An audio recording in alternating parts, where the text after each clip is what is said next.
Tuesday and happy NCAA baseball tournament week. Pump it up. It's back again. Adam Luckett here with Derek Terry.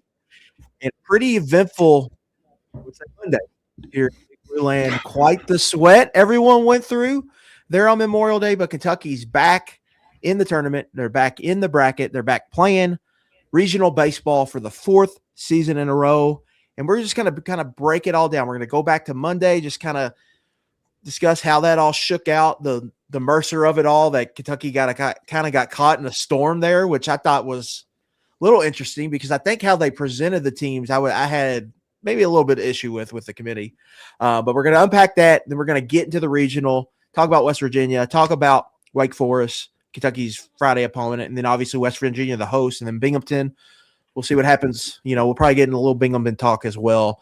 But another episode of Pump It Up is here. And before we dive in to the nuts and bolts, we are thrilled to have our friend Andy Ludicky sponsoring our baseball coverage this spring. He's a big baseball fan, and from his line of work, he has seen firsthand the fantastic traits that baseball players bring to the franchise world. Are you sick of your job, ready to leave the corporate rat race, want to diversify, build wealth, and or leave a legacy? Have a job and want a side hustle? Andy can help. Andy is a franchise consultant as well as franchise owner and helps people find franchises that fit their skill sets, passions, and financial requirements. His services are 100% free, and he's here to help. If you have any questions about business ownership, head to myperfectfranchise.net to learn more, or you can text or call Andy at 404-973-9901. And Derek, I do want to talk about Monday. That was uncomfortable, I think, for everyone involved there, all the way down to the very, literally the final bid they could have gotten, because obviously they're not getting the 2 seed. So you're down to the last 3 seed, and Kentucky's name pops out, and I just had a cackle out loud when that happened in my office. Interesting selection show, I think, for the Batcats. Yeah, I think that's 2 straight years. Maybe they got to the last pod. If it wasn't the last year, it was really close. It might have been 15 out of 16, but it was definitely at the end. I felt like if they were getting in, Morgantown is probably where they were going to end up. So not super surprised, I guess, that it played out that way, but in the sense that you did have to wait, like you said, literally to the last place they could have gone. And really, NC State got in there right off the bat too, right? Like another bubble team that was right there around Kentucky, and they come in immediately. Troy gets in there pretty early. And then after that, I mean, it was kind of just having to wait it out. I know there were some projections. We talked about Nebraska, I think, last week as a possibility, but the way that the seeding played out, you had to figure an SEC team was going to go there, and Ole Miss ultimately ended up there, and then Arkansas. One of the more controversial selections on Sunday night with the regional host was that Arkansas was not hosting, and they ended up in Kansas because of that. So it was another possibility where, we'd seen Kentucky in some of the projections. But once West Virginia got the host bid, it kind of felt like, they try to keep them as close as they can, I think, for the most part. It doesn't always work out that way, right? Like I think Virginia Tech is in UCLA's region, I want to say. I think they ended up on the West Coast. But yeah, just a sweat there until the end. And, unlike last year, they were actually one of the last 4 in this season. Last year, they were breathing a little bit easier. I remember making notes of that for as much as they were kind of dissected on the selection show last year, at least leading up to it, they were kind of safely in, whereas this year they were joined by a few of the other teams there that, had to really be right on the chopping block. And ultimately it was in their favor this season that they ended up there once again. So just enough Luckett to get in. Yeah, I think the geography aspect, specifically in this sport, I do think matters. I do think they try to do that as much as possible. Mm-hmm. There's a reason why them and West Virginia keep getting stuck with each other. Obviously, Kentucky hosted 1 year, now West Virginia's hosting, and then, there was a reason why they're in the Clemson pod together, right? They're regionally close, but they're in different conferences. So it makes sense. It's why Kentucky's played Louisville a couple times, right?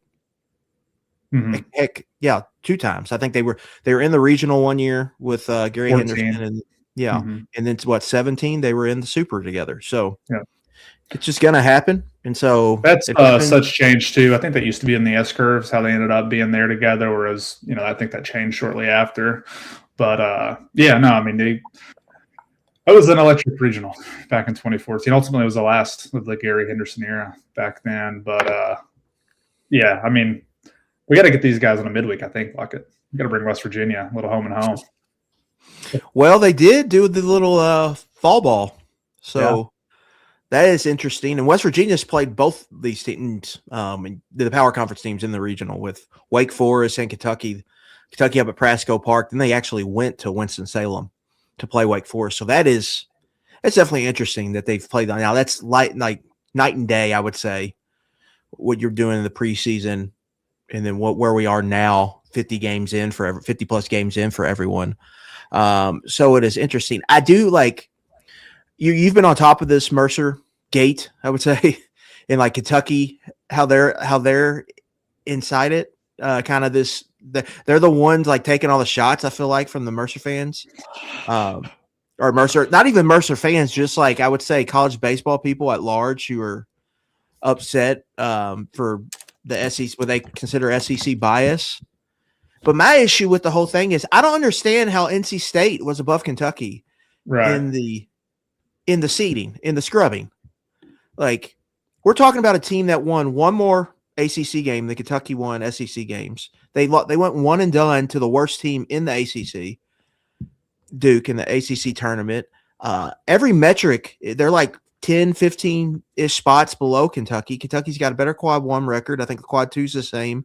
I just don't understand how they got above Kentucky. That's the head scratching like aspect to me. It was it did feel like the coach Elliot Avent retired and was just like, oh, we got to get this guy in the tournament. Yeah. I mean, Kentucky was definitely the lightning rod of this year's selection show. I think a few things go into that. The most obvious that I saw online, wrote about it, I'm sure you did too, it's just the 2 series wins is what a lot of people clung to. It felt like as a power conference team that only won 2 series and had the easiest schedule. There were 16 out of 16 in strength of schedule in the SEC.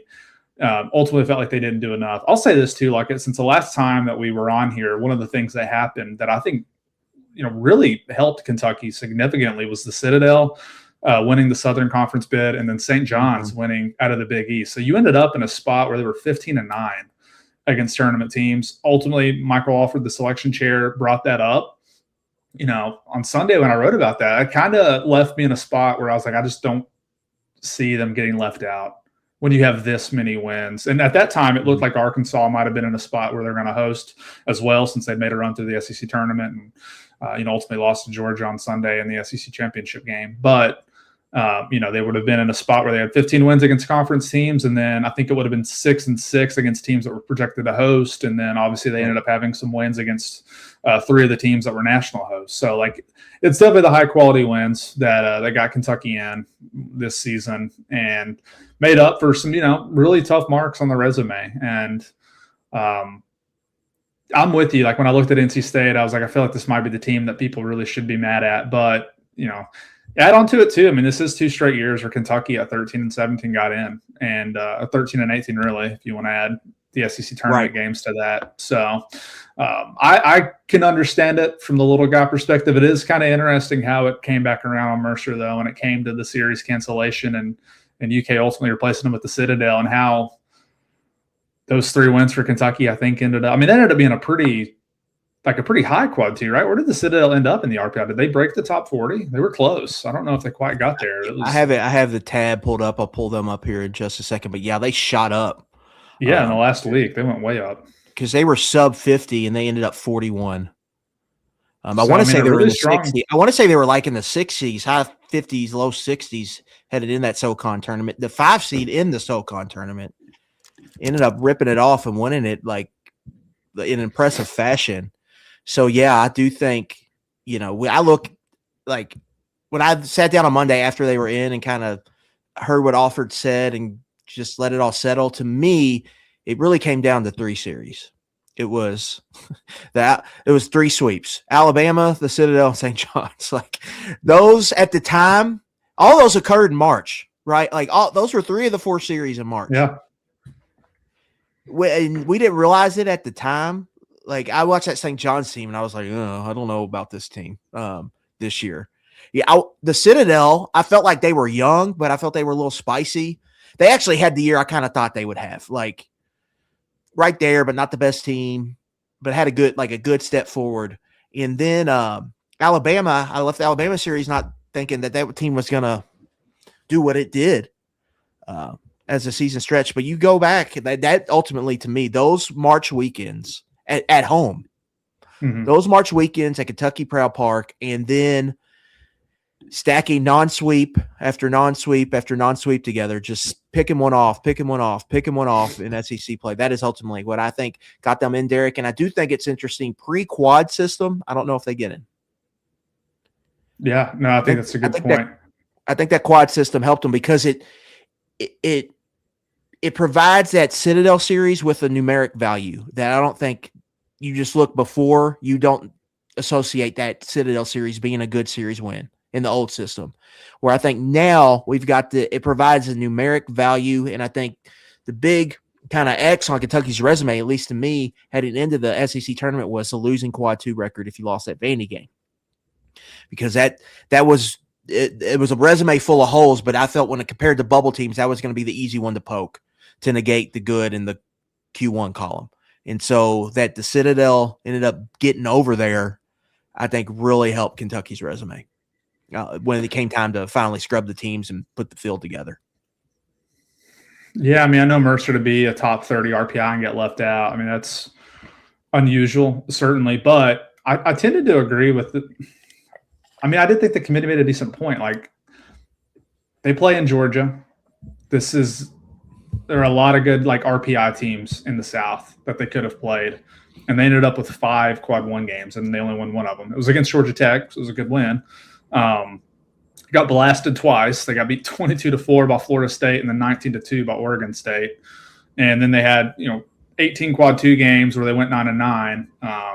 They played a few other tournament teams in there, Troy and the Citadel were some of the others. So, I know Kentucky got a lot of bites at the apple. They did, just playing in the SEC.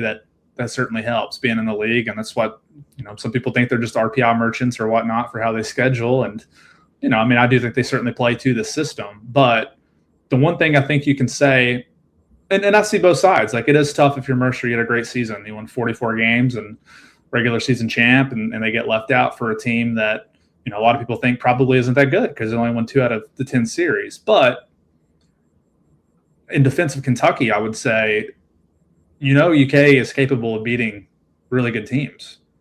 Those 15 wins, I think, is evidence of that. And as cliche is not the right word, but as much as it got pounded into everybody's heads, like, hey, they beat every team they played. Like, I do think when it comes to a tournament setting and Jackson Jelkin's out there, this team is capable of beating every team in this, Morgantown regional. And I don't know if you could have said the same about Mercer. We won't know because of, how it played out. But any of these teams, if you want to use the word deserving or whatever, like, everybody had flaws here at the end. And for Kentucky, it was, you will very likely see Kentucky's flaws exposed if they have to play a lot of games in this tournament. But in this first game setting, like, I think this is a team certainly good enough out of all those other bubble teams, and I think it's fully capable of at least winning an opening game whenever they have the race on the mound. Yeah, I think it's a team like 0-2 or 2-0. What would be more surprising? I don't know. I don't know. I think both are. We're gonna have a little 2012 Cincinnati Reds right here, like not lose the first 2. Well, I guess they did have a couple series where they lost the first 2, but that's what'll be different here. You won't get a chance at a third game if you lose the first 2. So that happened against South Carolina, and was there one more series where they lost? Yeah, I guess no, that was it, right? Because they went 2-0 against Tennessee, and then all the others I think were rubber matches. So that's actually a great question. I don't know. What would you say?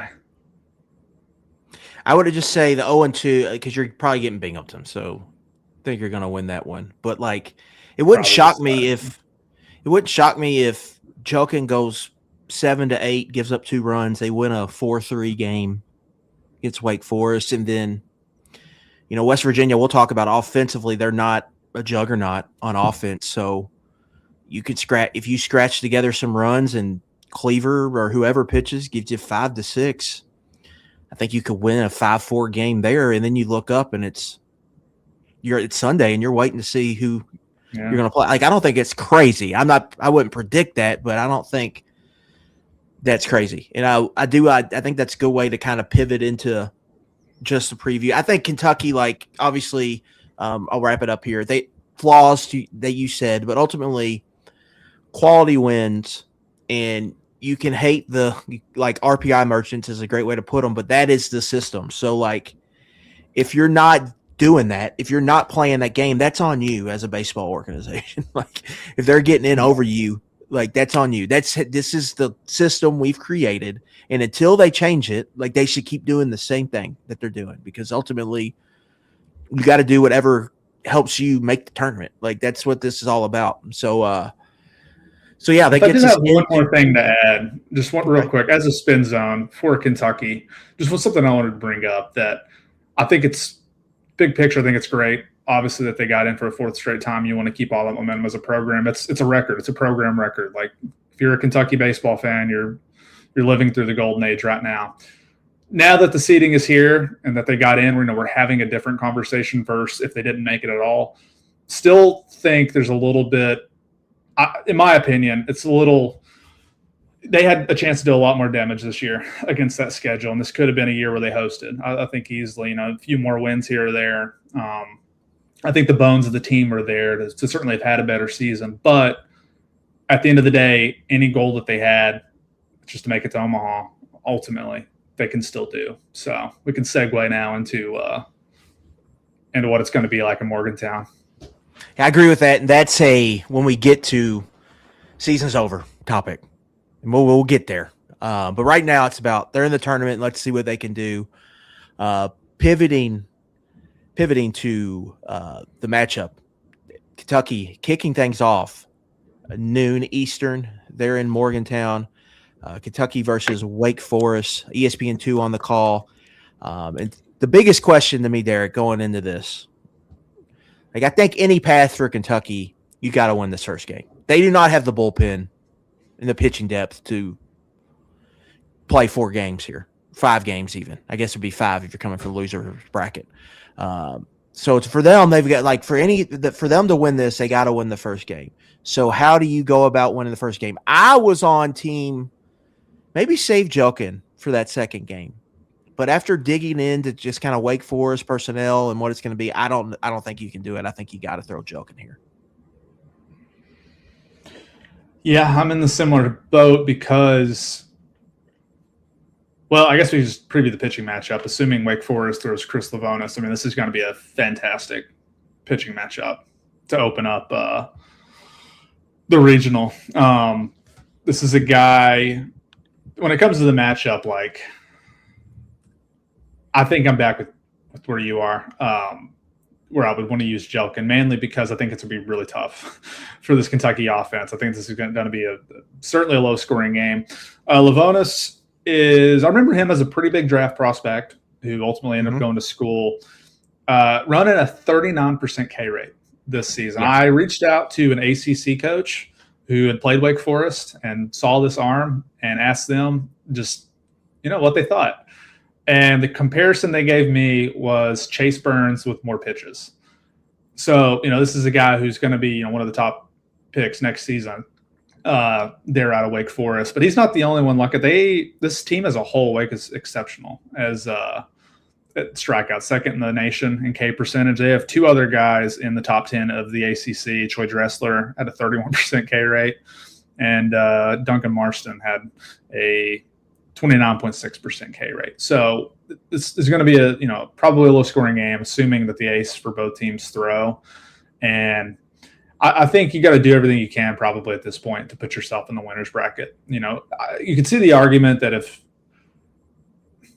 I just don't think, to me, throwing off can be kind of bad karma. Like, to me, there's too big of a gap between Jackson Jelkin and Ben Cleaver. It's one thing if you're talking about the Cleaver of last year versus this Jelkin. It's like, okay, well, you feel great about either one, and you just roll with whoever. Like, not this year. You clearly have an ace, and if you're trying to, you just don't want to end up in a spot where it's Saturday and you're playing Binghamton and you're using your ace in that game. I feel like so.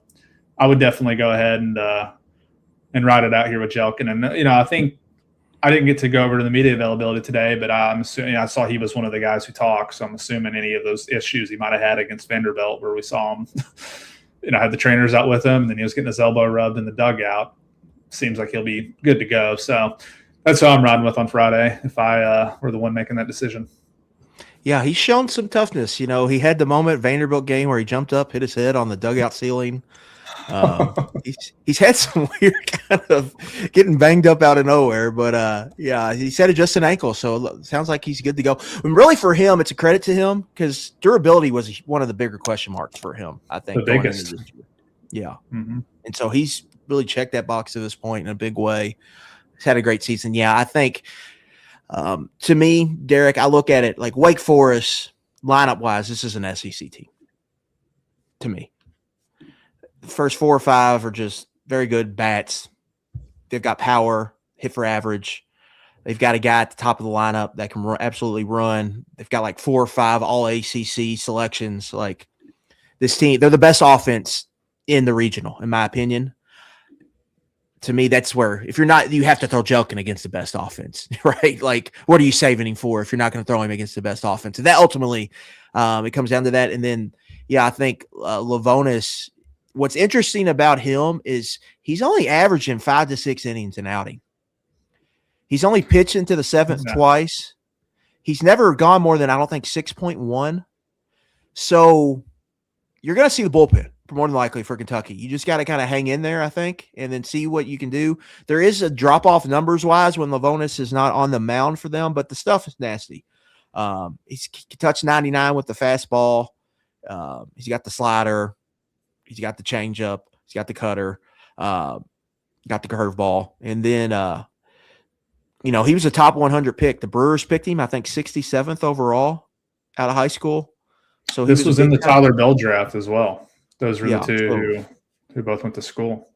He was a big-time, prospect coming out of high school. He leads this team in ERA, whip, innings, strikeouts, 110 over 68 on innings in 10 wins. Opponents are hitting like 175 against him, but there's going to be a chance, I think, for Kentucky to get into the bullpen. What you can't have happen is what happened against Vanderbilt, right?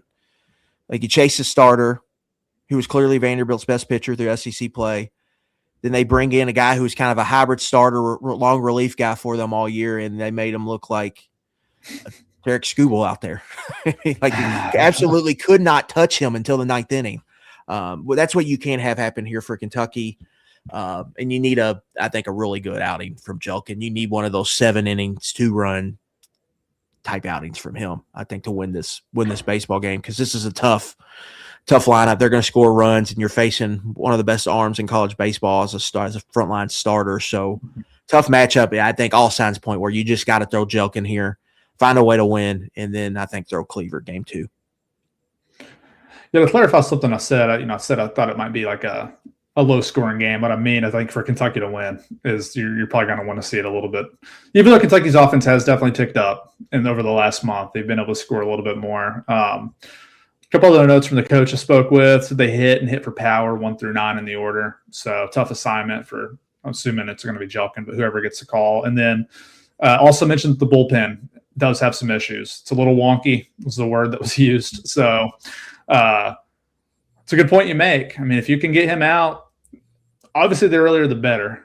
You can't let him just kind of go through 5-6 innings and still be at a pitch count where you're worried about him setting a career high or whatever in innings pitched. So, this is – I was trying to think back out of all the opening round games they've had, somewhat recently, even going back to obviously 2017 they were a host, 2023 they were a host.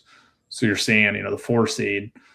If you think back to in 2024, obviously too, they were a host. But like last year, the West Virginia pitcher, he was good. He's a lefty, but it was like a D2 arm. He transferred up and was just kind of, more kind of pitchability over this. Like this will be, in my opinion, probably pretty clearly like the toughest opening arm they faced in an SEC or an NCAA tournament game. There was a Mac face one year who was really good. I can't remember who he played, and that was a grind, and they got him out of the game, and then they got to the bullpen. I can't remember. I think that was the World Series. Probably the Western. Was it the Western Michigan? Yeah, I think that was probably. Let's see, they played right in 24 to open, I believe. Or that might have been, yeah. It's 23 or 24. I want to say it was like Ball State, one of the red teams from the MAC. I want to say it was Ball State that had a really good arm, but I can't remember off the top of my head. But I do remember that. So, but yeah, I think this guy's clearly Lavonis is clearly on a different planet from some of the other guys they faced. As his draft status. They've had a lot of MAC teams in there. Whenever UK hosts, they had Ohio in 2017, and then Ball State. I'd forgotten what year that was, but I do believe Western Michigan was the other. Western Michigan might have been in 23, actually. No, it would have been 24 because I moved to this house and I remember watching the game, I think. So maybe I have it wrong. We could always just look it up, but we'll keep it rolling. Yeah, fun in that. Yeah. But yeah, this is a top tier arm. And I said Lavonis for next year's draft. I don't think he's draft eligible again, but just knowing that he came in from the same draft as Bell, I guess there was always a chance that he was on the same age path and could come to school for 2 years, but I don't recall seeing him in any of the mocks. So I'm assuming he just wanted to get involved in the pitching factory at Wake Forest. I mean, he was committed there at a time where they, Rhett Lauder had come through. Basically, the Reds pitching staff, Rhett Lauder and Chase Burns. Burns transferred in there, and they were churning guys out. I'm sure I'm forgetting some names from that group, but he was, he's kind of next in line for to come out of Wake. Yeah, that's really kind of interesting. You look at Tim Walter. I believe that's his name. Tim or Tom Walter, excuse me. Tom Walter. Year 17, they've kind of exploded here the last 5 years. 6 consecutive bids, made the World Series in 23, won an ACC title. Was solid, but then they just kind of exploded, and it all went hand in hand with that pitching lab being built in 2019. It seems like they've taken off and they found something just with how they're able to sell themselves, I guess, with recruits and specifically pitchers. And again, they've got what I think is a pretty talented lineup. They've got one of their position players, Dalton Wentz, is in Keith Law's most recent top 100 as a draft prospect. So, and they've got some pop in this lineup. So this is going to be pretty tough challenge, I think, for Kentucky. One interesting thing about Wake I found when kind of researching them, they've struggled against kind of tournament teams, really. I believe they're 5-15, or I have the numbers, I can pull it up, but their numbers against tournament teams has not been great, just the outright record, and that's one of Kentucky's strengths, right? Like we just mentioned, 15-10 against the field here, and Wake Forest is 9-15, Derek, against the RPI top 50. So like they've had some struggles here. They've lost some games against teams in the field. So that caught my attention when kind of digging in and getting ready for this. This is a team that has lost. They've really kind of smushed all the teams that they're clearly better than. But when they face teams that are on their level or maybe even a little above them, they've had some struggles. I was thinking back to how Wake might try to manage this. If I'm remembering right, I don't recall exactly why it ended up this way, but I want to say when they were the number one overall, or maybe they weren't the number one overall, but one of the years that they were in the tournament a couple of years ago, for whatever reason, I don't think they used Chase Burns in the first game, and they lost. Mm-hmm. And they played ECU, who for whatever, I don't know why ECU didn't use their best arm either, but it ended up being, I'm probably going to butcher his name. Is he Savage? He pitches for the Blue Jays now, I believe. Trey Savage. Yeah, another high draft pick. Like that ended up being the pitching matchup in an elimination game. So I don't know if there were any lessons learned there or not for Wake Forest. Again, I don't recall the context as to if they were just trying to save Burns or what it was. But I think that probably helped kind of underscore how important it is to get that first game. And knowing their bullpen situation, it's probably better than Kentucky's, honestly. But it's probably the same deal for them. Like the first game for any of these teams is just going to be super important, and it just feels too risky, I think, to maybe not give your best foot forward to start off. Yeah, but this team, I believe, leads this group of teams in walks. Wake Forest. So that's something to keep in mind. Like we know Kentucky, that's when it's just kind of imploded on them, but Wake Forest has handed out a ton of walks. So again, that stresses the importance, I think, of getting to the bullpen. Also something to keep in mind if they play again, have to play a second time. Mm-hmm. Right, when you're not throwing the ace, if it's not available. And for us, Derek, that we might need to bring our seatbelts, get ready for a 4.5-hour game. This battle of the bullpens. So that's definitely something to watch. Wake's an interesting team because Kentucky is too. I feel like in this regard, looking at this regional, I think West Virginia's got the best pitching depth, and they're the ones I would like. That's why they're the favorite, I think, in this regional.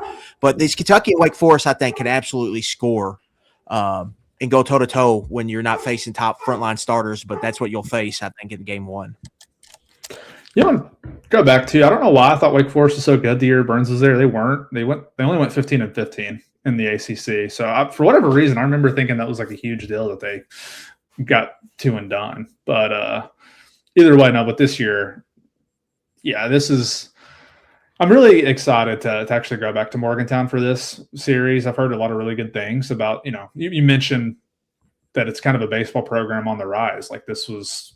They had good stints prior. They came to Lexington in 2023, played Kentucky in an elimination game, and UK won it easily 10-0 a few years ago. But they met up at Clemson last year. 2 really close games. Felt like Kentucky, really should have won the first elimination game. The Sunday night game where they gave up 6 runs or whatever it was with 2 outs. That was a game Kentucky should have won. But even the first one was really close and came down to 1 run as well. So I don't know. You can't really get to the revenge factor until you know that you're actually going to be playing West Virginia.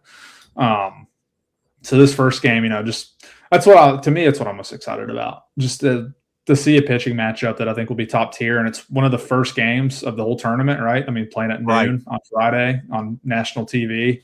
It's a great opportunity, I think, for Kentucky to showcase the program and be in a spot where you're throwing your number one versus what will likely be their number one, and so you can come out on top. Because if you can get to Saturday and be in that winner's bracket and make a decision from there, it sounds like, based on what I read today, Nate Harris, even though he only threw 45 pitches, I think it was his last outing against Arkansas, it sounds like there probably won't be any kind of restrictions on him this go around. And if you at least win one of these games, and it's probably going to guarantee a Nate Harris start, as opposed to, unless they want to go with him for game 2, but I think it's probably going to be Cleaver at this point. So another thing too, I just don't know, like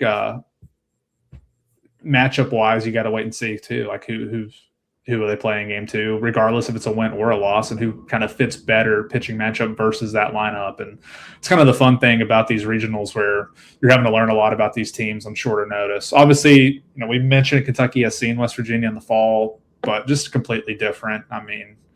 I was up there for that at Presco. Like, there were different pitchers every inning. Right. For West Virginia, I'm sure they were playing guys in different spots. I know for sure Kentucky did, playing guys in positions that they never. It's like preseason NFL. Like, if any takes you're getting for preseason NFL, you're just feels like it's a waste of time.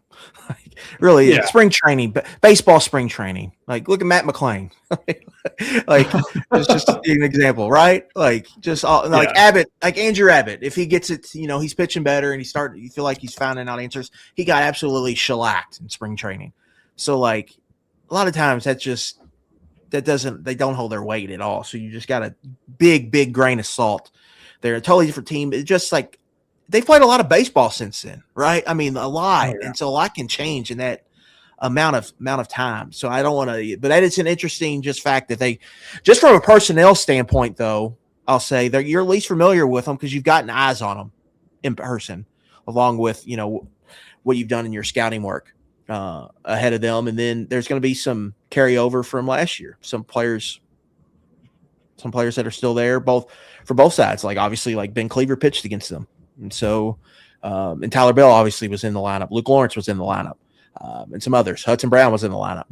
Carson Hansen's probably. It sounds like Ben Cleaver might be around. Carson Hansen was center field in that game. And so, it'll be interesting. And Kentucky's got experience. It feels like good amount of tournament experience on this roster, which I think can't hurt you, obviously. And when you start breaking it out, Derek, like what are maybe some keys for you? Okay, Kentucky wins this regional. Like, how do you map it out? How do they get there? Like we said, I mean, you definitely got to win it in 3. I don't see any way that this team's going to be able to survive a loss early in this tournament and pitch their way out. This is not like 2023 where they won the first one, lost to Indiana, but were able to win 3 in a row after that. I mean, for this team, you got to win the Jelkin start. Need a good outing from Cleaver. I mean, just to be blunt, like the same strategy that went into winning games of the regular season. Like the less you see of this bullpen, the better. And right, to a point though, I mean, they outside of those Jelkin starts, the bullpen they really weren't put in great spots either in some of these games where the starters were having short outings. So whoever you go with in game 2, you got to get some length out of them, and then try to get to a spot where if you can win the first 2 and have Nate Harris on the mound. I mean, not that what happened last year is going to carry over at all, but he was, I thought, very comfortable against Clemson last year on their home field in an elimination game. He looked great, one of his best outings of his career. So, they got to clean it up defensively too. That was one of the big issues against Vanderbilt. The bleeders that kind of got through the infield, it was one thing, but whenever you had a chance to stop the bleeding and, an error gets committed there that extends the inning, and how it turned out, they tacked on a few more runs to where it wasn't, as close at the end. But in the moment when that happened, I mean, it was a game-changing error. So this team's not been as good defensively as some of the past teams. Kentucky, the fielding percentage, which is not always the best metric to go with, but in college baseball, it's like, at least externally, I don't know what they use internally to track defensive metrics, but externally, like, we don't have anything.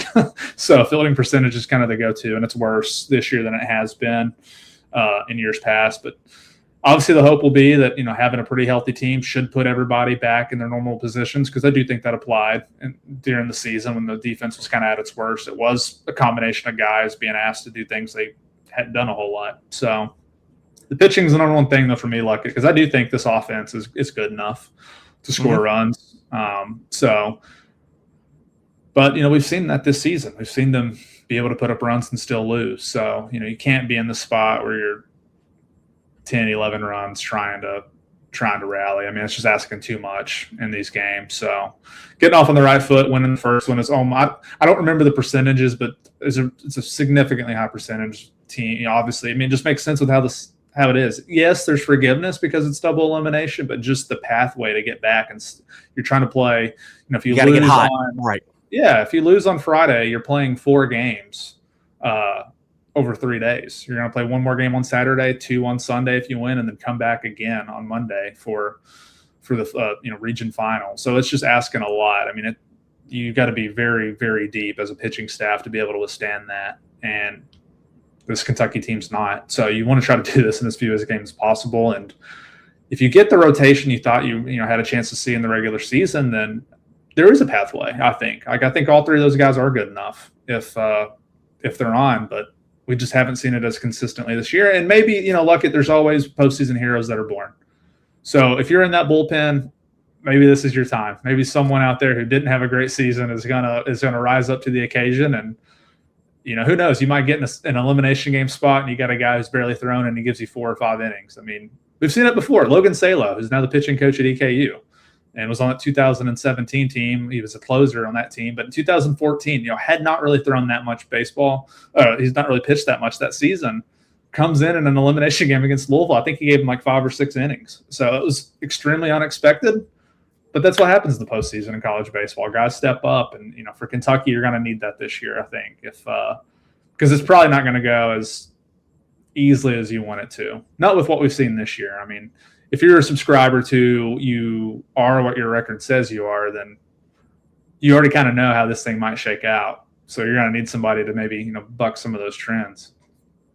Yeah, it's a good point, and that's the postseason baseball in general. Like we see in the bigs all the time, it's always random guy steps up and does this or that.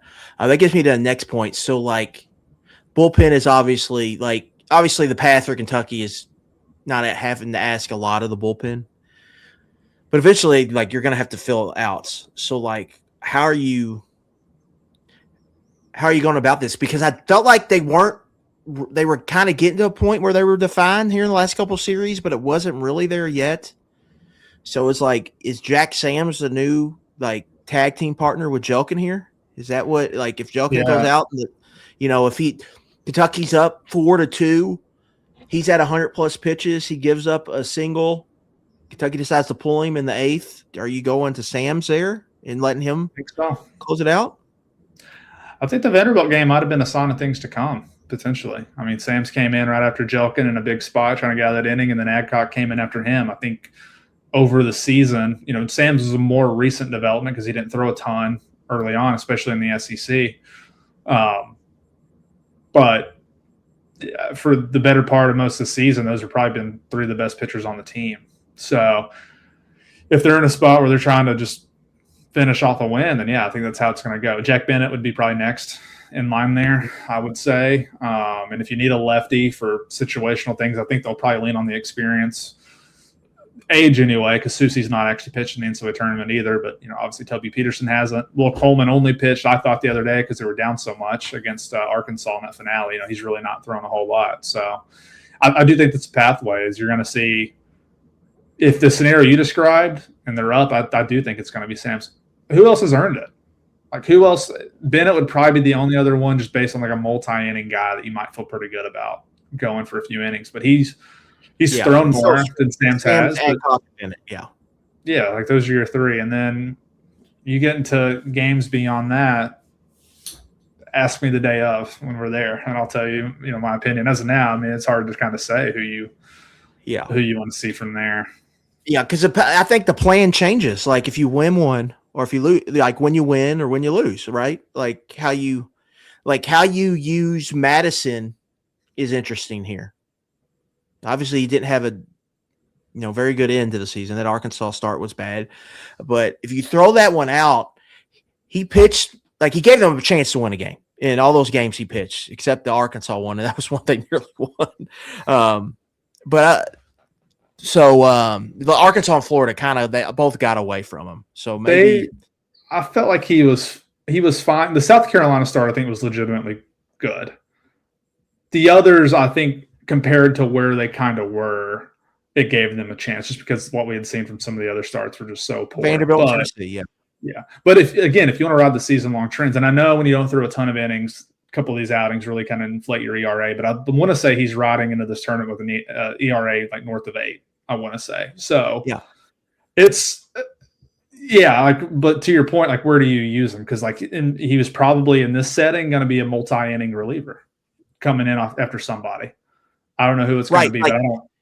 If you're 2-0, do you tag him with Nate Harris? Do you go all in for game 3 kind of situation, right? Like that, it's kind of fascinating just how they will go about managing this. And to me, it changes game by game, like it's almost inning by inning in some instances for how they're going to kind of put a plan in place. So fascinating to see just how that all shakes out. Are you like, I don't know how this works if it's ESPN, but typically like the high seed wants the first game because it's more rest time, all of that. It was interesting that West Virginia is not playing that first game, just for my point of view. Maybe it changes things. You're playing at 5 p.m. as opposed to 8 p.m. But I thought that was interesting because Kentucky, when they've hosted, they've always played early. When Louisville has hosted, from my knowledge, they always play the early game. I'm used to the host playing these early games, and that's not happening in this regional, which I found interesting. Yeah, it didn't happen last year either. Clemson played the night game last year. Kentucky and West Virginia played the first game. I do assume they get to pick. I don't. I mean, it's just setting you up. You're playing on short rest, potentially. It's just interesting there. I mean, I don't. Maybe it doesn't make a huge deal, but no. I mean, if you think about it in the context of they'll play at 5 p.m. on Friday. If they win, it's if they win, it's fine because you're playing the night game again the next day. But if you lose, you're still playing in less than 24 hours, where you could buy yourself some hours if you just play the nooner. Big question. I don't know why they. I wouldn't think the TV dictates that, but I guess I really don't know. But I mean, for Kentucky, whoever wins this first game, I mean, you're set up great. You're going to play this game at noon, and then you want to come back until 5 p.m. on Saturday to obviously they'll get there before that, but you don't have to play until then. Where it gets tricky after that is the turnaround if you lose, because then it's not as bad as some, I guess. I mean, if you're playing a little bit later into the night, but they got to play the early game Sunday and then be at the ballpark basically all day to play that doubleheader, or however long the gap is in between. They get a little bit of time after the first game, but curious to see. I did not do this research yet. West Virginia, when was the last time they hosted a tournament? 2019. Do we know? Okay, so not like crazy long, but still pre-COVID. I mean, it's a different world. Last time they've hosted, supers, but they've been on the road for the regional. Gotcha. Well, it's kind of a good reward then for that fan base to be able to. It's been a slow build the last 2 years. Yeah, and now they're here, and it'll be rowdy. I'm sure it'll be a fun regional to be a part of. Yeah, and it's not this is a fan base too where football and basketball, new coaches didn't go great. But so yeah, they're probably going to be chomping at the bit a little bit and they've been an ascending program here in baseball. They're doing some really good things, it seems like, in Morgantown. Saban seems like a coach on the rise. Consecutive years, what he's done after being a long-time assistant there. They're interesting, Derek, in that they didn't play the highest ranked RPI team they played all year is Kansas at 19.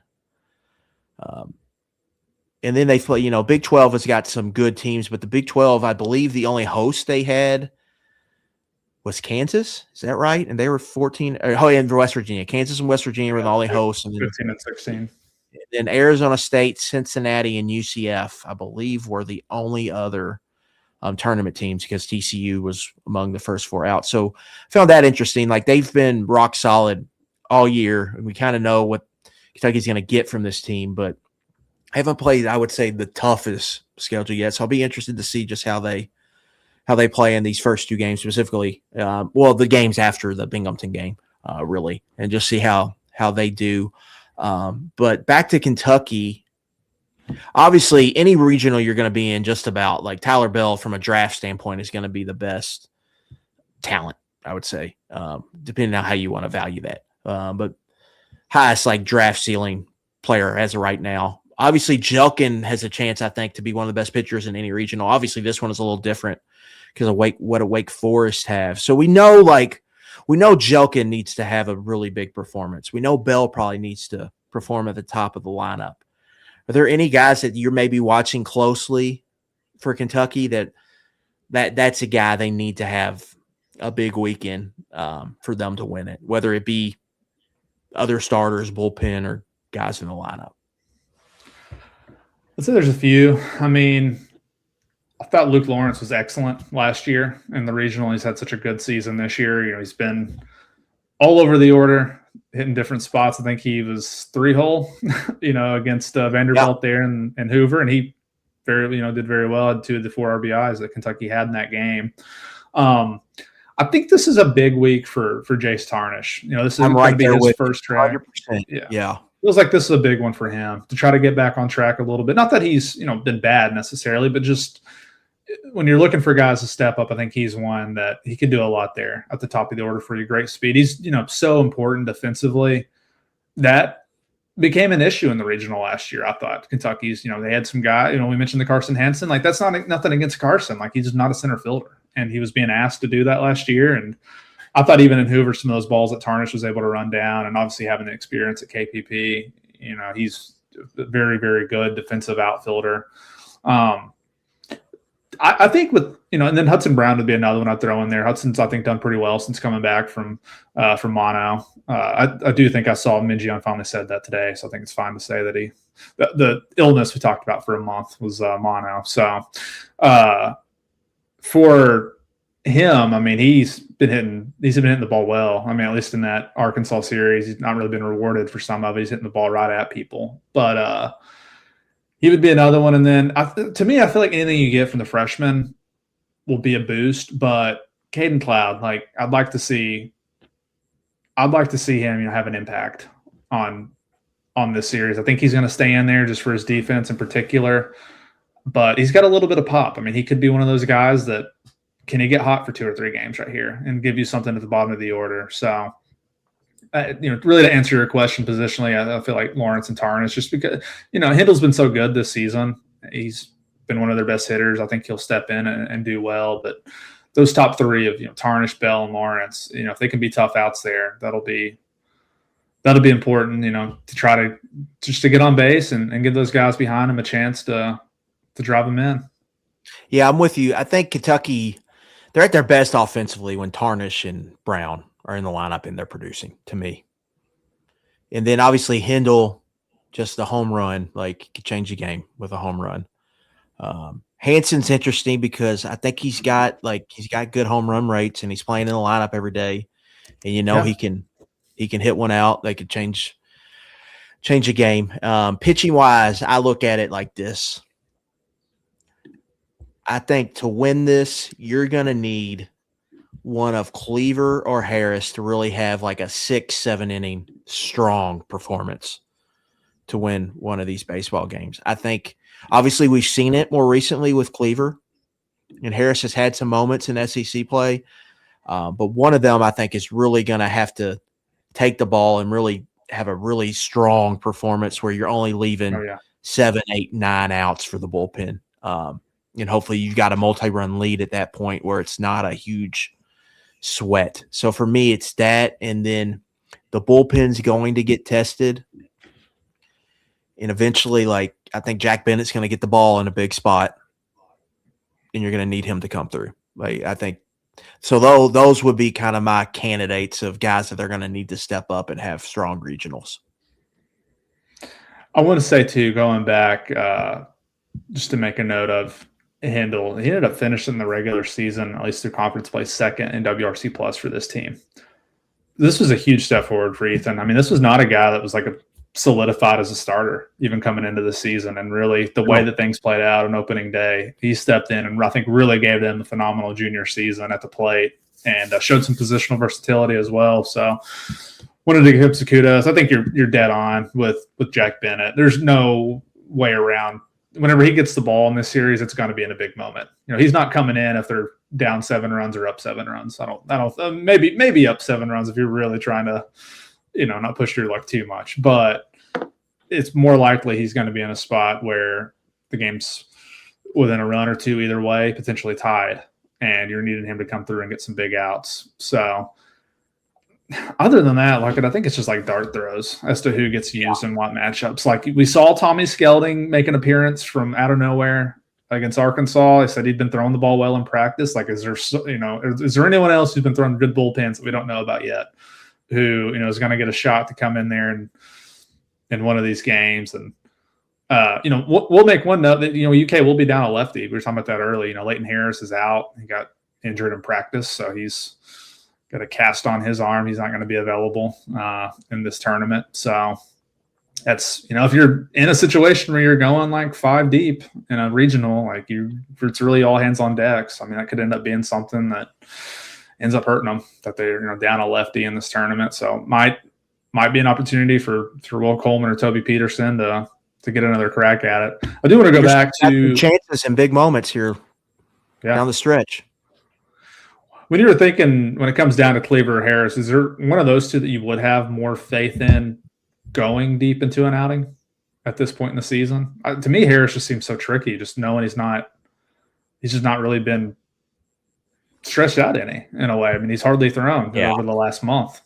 I think it has to be Cleaver that gives you Cleaver. that. Yeah. Cleaver did it against Tennessee. Good lineup.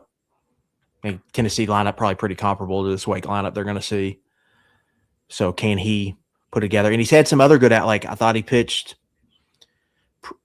He was solid, I think, against Florida and Arkansas.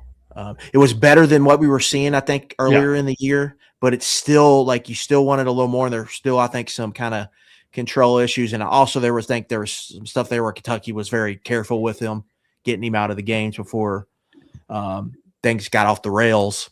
So, but it's him. I think you got to have another 6-7 inning outing, I think, from one of these pitchers to win it. And the start is everything. It's going to be a big weekend. I think we've kind of covered it all, Derek. If you get in that hole early, it's just going to be tough because then you're asking the bullpen to come up big here it's just going to be hard. And this first game, runs are going to be at a premium.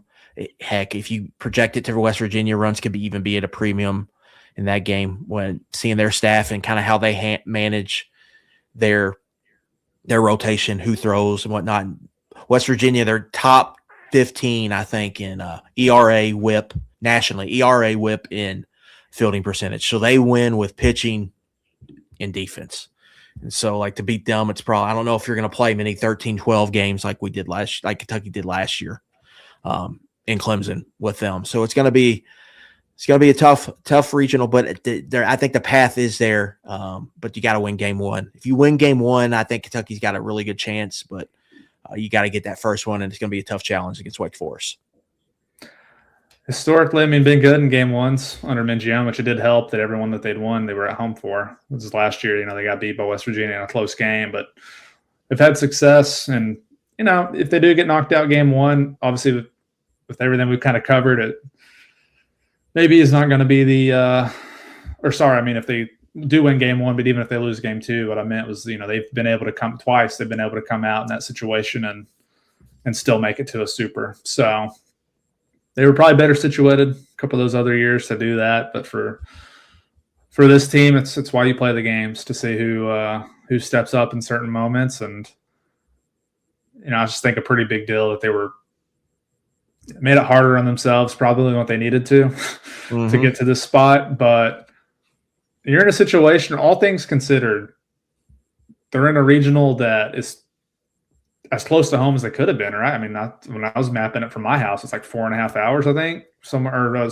maybe a little longer than that. I was going to Fairmont, but this is not like a terribly far regional. Like, there's a chance you're going to get some Kentucky fans over in Morgantown. Whereas if they had gotten sent to Hattiesburg or Tallahassee or Lincoln, Nebraska, I don't know if you would have had many fans there. So at least a chance to get some of your people in there. And last thing I have for you, Luckett, fingers crossed. Last season when they played at Clemson, we got the tournament started right off with like a 3-hour rain delay. Weather looks phenomenal in Morgantown. It does. That's the first thing I look at. I look at hotel and then weather. So let's hope that forecast holds, because it should be smooth sailing, no rain delays, and every day, shouldn't be a situation where weather's affecting outcomes of the game or whatever. Like, it just should be a really great, not too hot either. It just should be really great baseball weather, and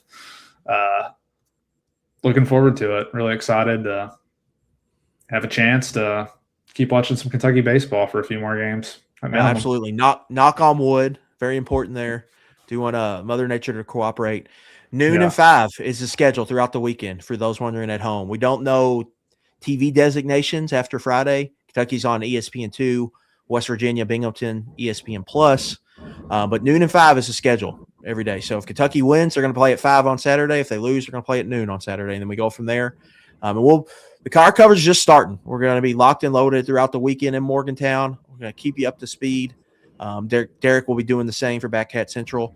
And next time we regroup here on Pump It Up, it'll either be previewing a super regional, likely with the big bad UCLA Bruins, or it'll be kind of wrapping up the season and going into what went right, what went wrong for Kentucky. But that can wait. That can wait until next week. For now, it's postseason baseball. Kentucky's in a regional. We'll see if they can make some noise. For Derek Terry, I'm Adam Luckett. We'll see y'all later.